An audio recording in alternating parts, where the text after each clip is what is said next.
Okay, we're going to go ahead and get started. As I said, good morning, everyone. Welcome to the Creating Equitable School Systems, a Roadmap for Education Leaders. This is the Navigating the Roadmap webinar series. My name is Dr. Nikole Hollins-Simms. I'm an educational consultant for the Pennsylvania Training and Technical Assistance Network out of the PaTTAN Harrisburg office. I am also the Special Advisor to Equity for the Pennsylvania Department of Education, and I am ecstatic to share a tour of the PDE Equitable Practices Hub that was released on September 21st, 2020, with all of you as my colleagues in arms in supporting equitable practices across the Commonwealth. With that being said, I'd like to turn it over to the recording. Please also know that the chat has been disabled. However, Q&A is available if you do have questions throughout the session, and then chat will resume after the recording has stopped. So at this time, we will begin the recording. Thank you. Hello, welcome to Creating Equitable School Systems, a Roadmap for Education Leaders. This is a webinar series to take you on a tour and find out information regarding the roadmap. Today's session will focus on the Pennsylvania Department of Education Equitable Practices Hub. To begin, I'd like to offer the following quote from Governor Tom Wolf. As our schools and communities work hard to promote a climate of inclusion, I'm reminded of the principles our Commonwealth was founded on: tolerance, religious freedom, and justice. These are the values Pennsylvanians continue to embrace today. My administration is committed to creating a culture of inclusiveness at all schools where students are made to feel welcome and valued, and will continue to work with schools and communities to help them create these supportive settings that celebrate diversity and teach the importance of respect for self and others. Our former Secretary of Education, Pedro Rivera, also provided the following quote in the summer of 2020. Our education system is not without fault in perpetuating the systemic inequities and institutional bias that many of our communities have accepted as normal. Education is an institution rife with historic inequities in resourcing, inequities in discipline, and inequities in opportunity. These structures must be dismantled. As a leader in our education system, I'm taking my outrage and using it to fuel my commitment to right these wrongs, correct the injustices, dismantle the systemic barriers, and ensure every student has access to the opportunities to learn and achieve, regardless of their skin color. Educators are change agents and community leaders. With those two quotes in mind, we'd like to take you on a journey around equity in Pennsylvania schools. As we know, there are numerous inequities that we know exist in education nationally and in our state. As a result of COVID-19, as well as the civil unrest that we've continued to experience beginning in the summer and lasting until now, a spotlight has been shown on the inequities that we know exist. As you can see, the list is extensive regarding inequities in education. There's not one single factor that creates these spaces. However, we need to be aware of these various inequities in order to properly address them. They include societal inequity, socioeconomic inequity, cultural inequity, familial inequity, programmatic inequity, staffing inequity, instructional inequity, assessment inequity, and linguistic inequity. So what is equity? In Pennsylvania, equity has been defined as every student having access to the educational resources and rigor they need at the right moment in their education across race, gender, ethnicity, language, disability, sexual orientation, family background, and/or family income. With that definition in mind, we'd like to proceed on the development of the work that has taken place across our intermediate units, as well as our PaTTAN system and through the Department of Education. Key messaging that's important to keep in mind and also share with all that you encounter is that equity is multi-tiered systems of support, or MTSS. And in that framework, we are operating through a trauma-informed, positive school climate and career readiness lens.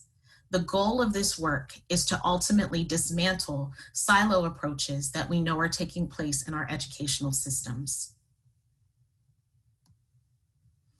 With that in mind, the Pennsylvania Department of Education has created pillars of practice surrounding equity. They are as follows: general equity practices, self-awareness, data practices, family and community engagement, academic equity, and disciplinary equity. For a brief moment, I'd like to unpack each one of these. General equity practices speak to global, overall practices that can support equity within a larger context or system. Self-awareness as a key indicator of the equity journey and as a major starting point to that journey is also here. Self-awareness speaks to unpacking privilege, power, and bias, and supporting us, whether individually or collectively, in understanding how the way our cultures show up or the way other cultures show up to us influence how we practice and inform policy. We then move into data practices. In order to understand whether we're inequitable or providing equitable supports, data practices is at the core. Data tells a story. It allows us to detect things such as disproportionality. It also allows us to look at perception and anecdotal data to inform the work that we do and ensure that we're being responsive in that work. With that same piece in mind, we look at family and community engagement, which allows us to authentically engage families and communities for their voice to have equal power at the decision-making table. Their input is so crucial for us to again know how responsive we're being to the cultures we're serving. We move into academic equity now. And academic equity allows us the opportunity to focus on the keywords that we know are a part of our definition, which is access and opportunity. So when we consider things like access to content or access to advanced placement courses, access to special education services, access to gifted supports, opportunities to participate in STEM-related coursework, etc., those are ways that we can focus on classroom structures as well as systemic structures that hopefully will reduce disproportionate outcomes for certain groups. And lastly, we arrive at disciplinary equity. And disciplinary equity primarily focuses on things like suspensions, expulsions, restraints, and school climate. And when looking at this particular pillar, we're looking to see if specific subgroups are receiving outcomes at a higher rate than others in those disciplinary outcomes that we know that can be punitive. And so with that, we want to focus on being proactive and how do we create climates and spaces in schools where students can actively thrive and feel psychologically, emotionally, and physically safe. All of these pillars, when put together, form an equitable school system. And so each of these pillars can be a priority for a system. However, as we know, equity is not a destination, it's a journey. And throughout this journey, certain pillars will take priority over others, depending on where you are on the journey itself. So just as a very quick recap, the work that has been taking place in partnership with our intermediate units and our equity points of contact began as early as 2017 with the release of the Equity and Inclusion Toolkit from the Office for Safe Schools. That toolkit can be accessed on the Office for Safe Schools website and really provides school systems a tool around prevention, response, and recovery in the event that there is a bias incident in their building or in their district. This gives them tools and tips on how to respond to the media, how to get student voice, how to restore some order to their system after maybe harm has been done or if there has been unrest. In addition to that, the state system of support, again through the equity points of contact, began the process of internal professional learning. Your equity point of contact is a great resource in your intermediate unit and or your PaTTAN office, and they supply training, technical assistance, coaching, and even serve as conduits to others that can provide supports related to equity. In addition to that, the Pennsylvania Department of Education has developed a PIL course specifically for administrators focused on equity. In addition, they have also developed Act 48 courses that are self-paced and online through our SAS portal. And these courses are noted here. The PIL course that is currently available in the spring of 2021 is Equity Course 1, which is equitable education for each student, why leadership matters. These have been offered regionally and are available via registration on our SAS portal. Again, currently that course will resume. As a result of COVID, we had to take a brief break, but will resume in spring of 2021. We're also very excited to share that Equity Course 2, Equitable Leadership Practices in Education, Cultivating Conditions for Success, will be available in the fall of 2021. Please be aware that these two courses are available, and when they are available, we would really encourage you to share with as many as you can at the administrative level to take advantage of these courses that we really feel will be beneficial to their work. As I mentioned, there are Teacher Act 48 online courses that are also available via the SAS portal currently, and they are accessible at any time. And the only caveat is that a person must take course 1 before they can take course 2. Course 1 is self-awareness and reflective practices for equitable classrooms, whereas course 2 is educators as systems change agents. If you visit our SAS portal and simply access the course catalog, typing in those names or keyword searches, you'll be able to find those courses easily. If you do have any questions, my contact information will be at the end of this session, and please feel free to reach out. The ongoing work that is taking place now continues through the state system of support through our 29 intermediate units, with a focus primarily on aligning the equity work to things such as school improvement, STEM, career readiness, trauma-informed practices, the list goes on, bullying prevention, and school climate. The purpose of that is to really drive home the message that equity is not an add-on, it's not something you check off of a box, but it should be embedded in every process and practice that we do.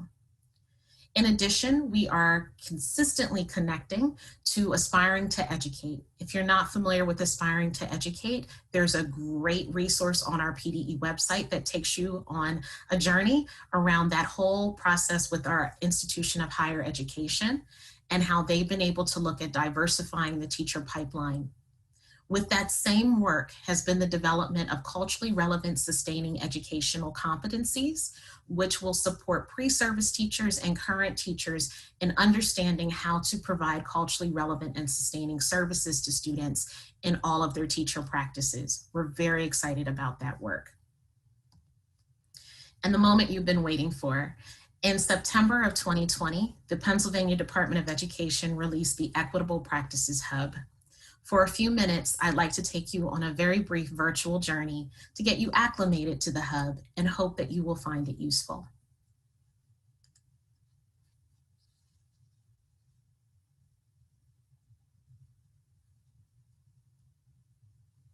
When accessing the Virtual Practices Hub, you will arrive at the following splash page, which gives an overview of what is equity. One thing you will notice in this overview is the definition that was highlighted earlier, and we want that definition to be front and center so that we continuously reflect upon it when we think about how equity can be implemented into practice. In addition to that, the purpose of the hub is also noted, and it is to establish a coherent collection of resources that an educational community may use in promoting intentional equity in their communities.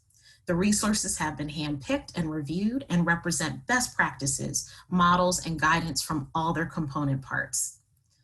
As we mentioned before, the Pennsylvania Department of Education has determined that we have equity pillars of practice that have been shown to be effective in equitable journeys, as you can see with the roadmap and the things that you've been engaging around. And so these pillars are listed for you.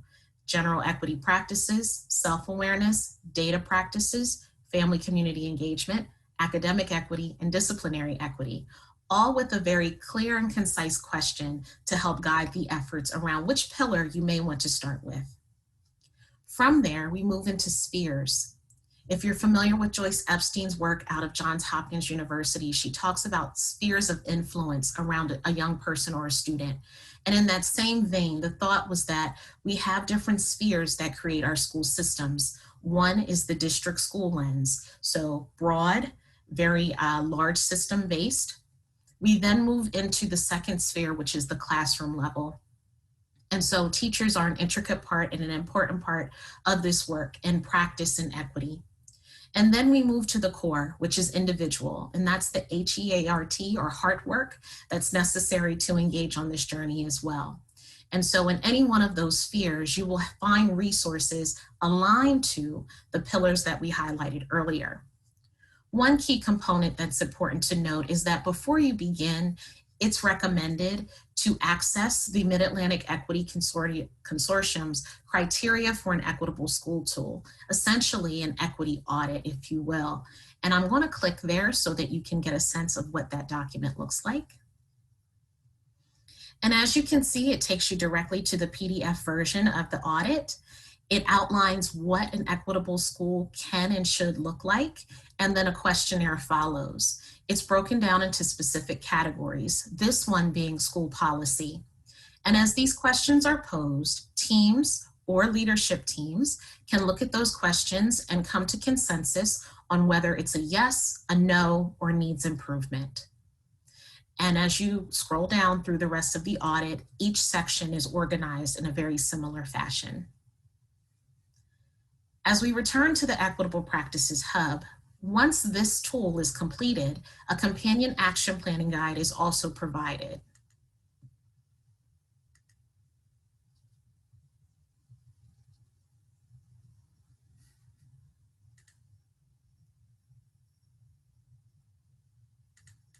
And then making it larger.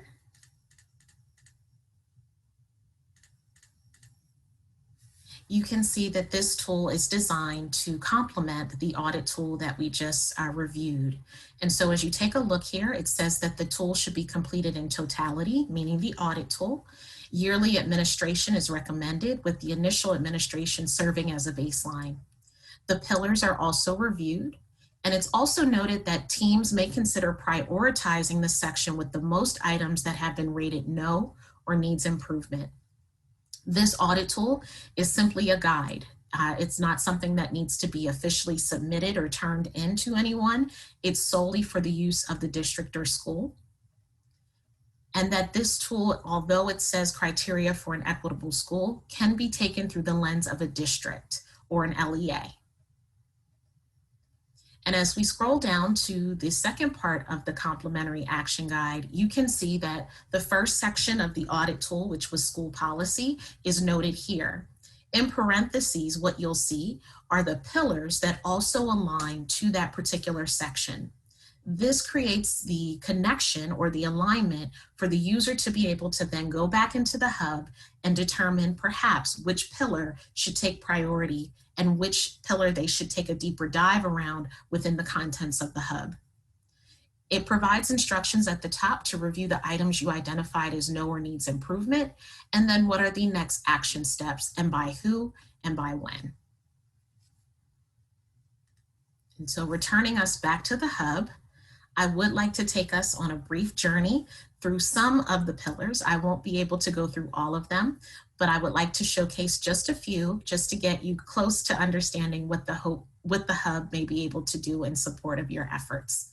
So the first one that I'm going to do is general equity practices. When I click there, you will see a description of what general equity practices are. And for this example, I'm going to go to school and district. And the first item that arrives for us is the roadmap that we're reviewing throughout these webinars. And that was intentional so that districts have this readily available. And the purpose of the hub, again, is to create a one-stop shop. There are so many resources that are currently available to so many educators across the nation that we wanted this to be a place where some of the most key resources from a Pennsylvania lens are readily available in one place. And so this is where General Equity Practices lives. And you can see many of the documents and items that I reviewed previously are here. And so if you take a journey through that, you will get a sense of all of the things that can help support your general equity practices from district or school lens.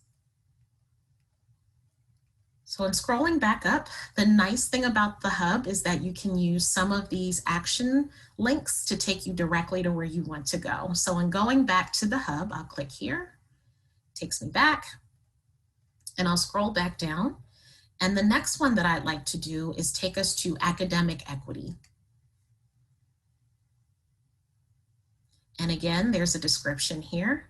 And for this example, I'm going to go to classroom. Please keep in mind that for classroom, we are primarily focusing on classroom teachers and classroom practices.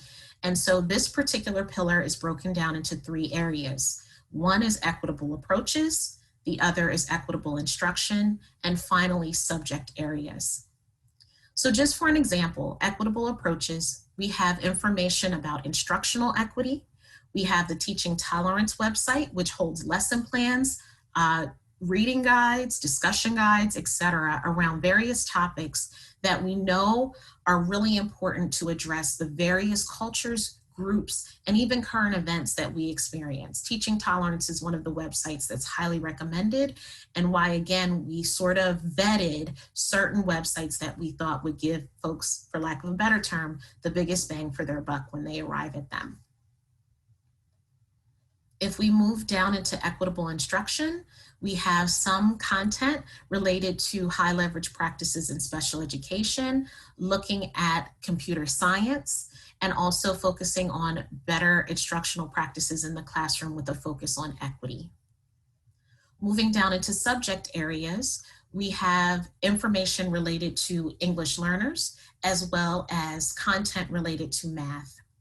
One thing to keep in mind about the hub is that it is a living, breathing hub. And so as new resources are released or vetted, we will be addressing the hub and adding to the hub and making it as user-friendly as possible so that as folks need more content and more up-to-date content, we can continuously add. And we're looking to do that on a quarterly basis.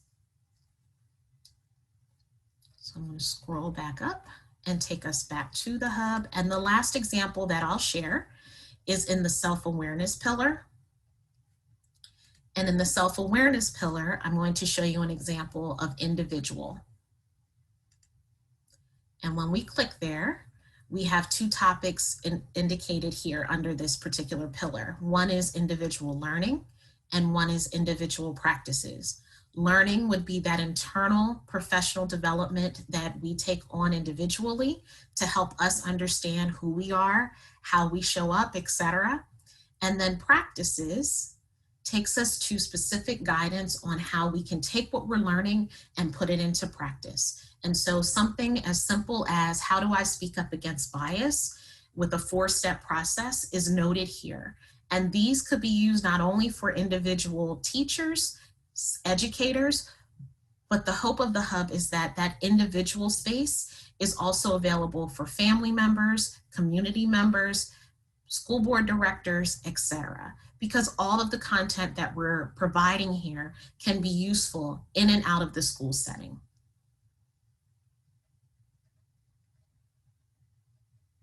And I'll return us to the main page. And then also return us back to our slide. And so that is the Equitable Practices Hub in a very brief tour. I know that we will have time for questions, so I'm hopeful that they are posed and that I'll be able to support those questions as they come. In the meantime, if you do have specific questions and you just want to have a thought partner around some of the items that were discussed in this webinar, please feel free to contact me, Dr. Nikole Hollins-Simms, and Hollins-Simms at PaTTAN.net with questions. Thank you so much for your attention. Thank you everyone for taking the time today to learn about the Equitable Practices Hub. At this time, the chat will now be available. If you do have questions, please feel free to pose them there. And also, please feel free to put questions into the Q&A. I do see we have a Q&A that is more directed to general webinars in this series. And so that question will be taken right now and answered. Thank you, Sarah, for that. If there are questions regarding the hub, please, please, please feel free to pose them now.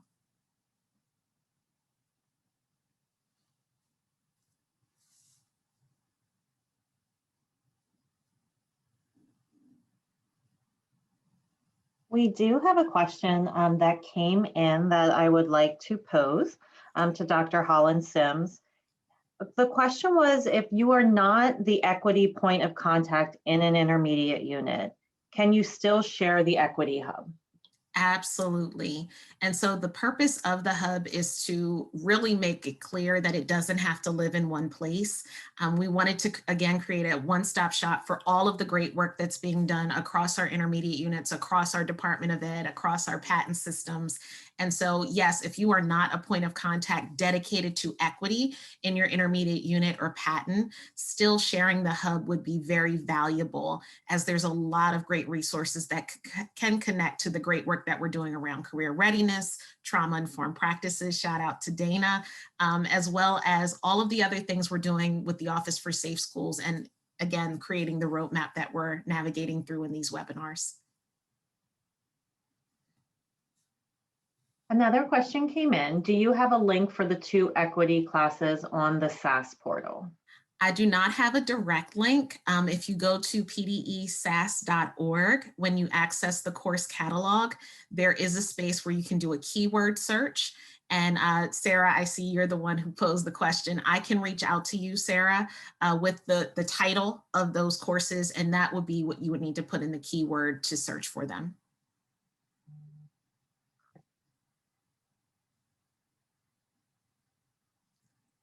Nikole, related to the other question that was asked, we have a question. With so many things happening with schools, how will the Equity Hub help them figure out how to focus? Great question. So I think when you're looking at that before you begin section of the hub where it provides an audit tool, that can be an initial first step to really think about priorities related to equity. Now, there are some things that I know a lot of schools are engaged in school climate work, they're engaged in school improvement work, and so there are action plans and things that are required as a part of that work. And this audit tool can help to supplement or support some of the outcomes that you might be hoping to address in those plans. So what we did not want to do is create one more thing, but actually create a space and a place where you can add and supplement and create things that make equity live and breathe within your system. So I think as you consider the volume of the hub, but also the way to narrow your focus, think about the things you already have in place so that you're not reinventing a wheel, but you're enhancing the wheel so that it is more equitable in the supports. You talk about the resources that are in the hub, and that early in the presentation, you talked about them being targeted resources and very thoughtfully picked. What if someone comes across a resource that might be a good addition to the hub? Is there a process for adding that? Yes, so that's a really great question. So through your equity point of contact, whether that's at PaTTAN or your intermediate unit, if you have a resource that you think would be truly beneficial to the hub, please pose it to that person. You can also feel free to send it along to me. What we're hoping to do is refresh and update the hub quarterly. So for instance, in December, we'll be looking to add newer resources. The only caveat that I would ask is for ease of uploading is if you send along a link to a resource, if you could put maybe a 2 to 3 sentence blurb on what it is that that resource can do and how a user might benefit from using it. So that's the way that we're cataloging any new resources. And I actually have a Google Doc that I'm holding all of those that have been sent so far. So there is a way to do that. And we actually really encourage you, if you do have new and innovative things that you think would be beneficial, to please send them our way. We have another question. We've been talking a lot about schools and how this resource can help schools, but how can the hub be used in supplemental non-school-based programs such as migrant education? Great question. So one of the one of the pillars that we have is family and community engagement. And the team that worked on that particular pillar in organizing resources was very deliberate in creating a space based on the standards of our family engagement framework through PDE to ensure that we're addressing non-public migrant education, students, EL students in particular. So the work that's within the hub can be used in any setting from an educational lens. When we think about diving down a little bit deeper to migrant education, to students who have English language barriers or strengths, then there are resources dedicated to them, not only in the family and community engagement pillar, but also in the academic equity pillar. And again, if there are resources that are updated or needed, they can always be a part of the refresh when we do those quarterly.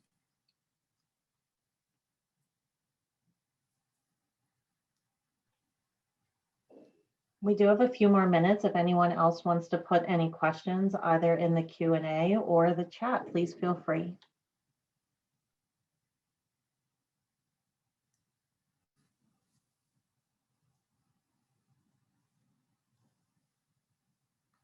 And thank you, Dana, for putting my email address in the chat. If there are questions you think of after today, please do not hesitate to reach out to me.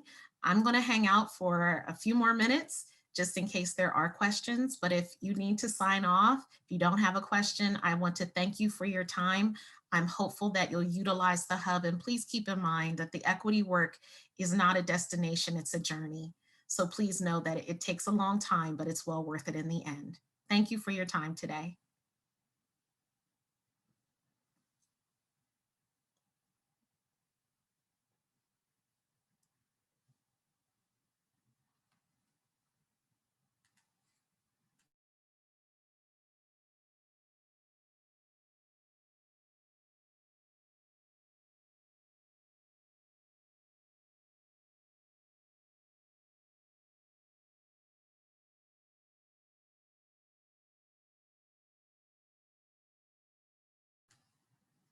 I see there's a question in the chat from Todd. Hi, Todd. It says, are there resources that help guide discussions with teachers who may not be aware of their own bias in the classrooms?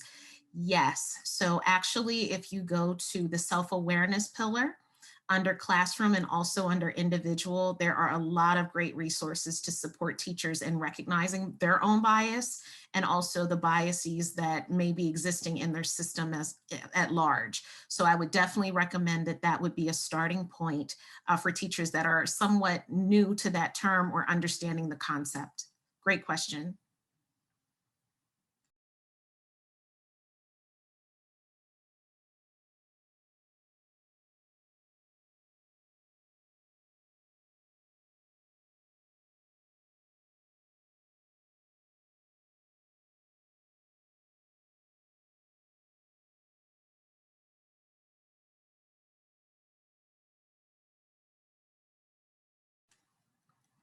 Okay, it doesn't appear that there are any more questions at this time. I want to thank the PaTTAN team, the PDE team for their great work in supporting me today. It's greatly appreciated. And again, if you need anything, please do not hesitate to reach out. Thank you, everyone.